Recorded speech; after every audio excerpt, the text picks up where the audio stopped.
አዲስ አበባ ነሽ አበባ። ከተማችን እንዲህ ነበር ትናንት? አልነበረም። መሬት የምንረግጥበት ቦታ እንቸገር ነበረ።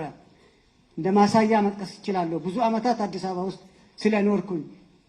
በአሁኑ ሰዓት ግን የኔ ነው፣ ያንቺ ነው፣ ያንተ ነው ሳንል በአንድነት በጋራ በመሆን በመተሳሰብ በጋራ በመስራት የኔ ነው የኛ ነው ብለን በመስራታችን ከተማችን ዛሬ እንዴት እንደሆነች እያየነውም ነው። እኔ የመስታወት ድልድይን አይቼው አላውቅም በእድሜ። አሁን ግን እያየነው ነው። የት?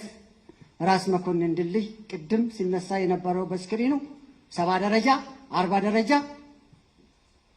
የኖርኩበት አካባቢ ስለሆነ አልፈን ደግሞ እዚህ መንደራችን የካ ክፍለ ከተማ ፊት ለፊት ያለው ወረዳ 12 ላይ ነው ወረዳ 8 ላይ በመስታወት ድልድይ ተሰርቶ አገልግሎት ሊሰጥ ጥቂት ቀናቶች ናቸው የቀሩት። ስለዚህ ይሄን የመሰለ ልማት ማደናቀፍ አይገባንም የሚል አለ።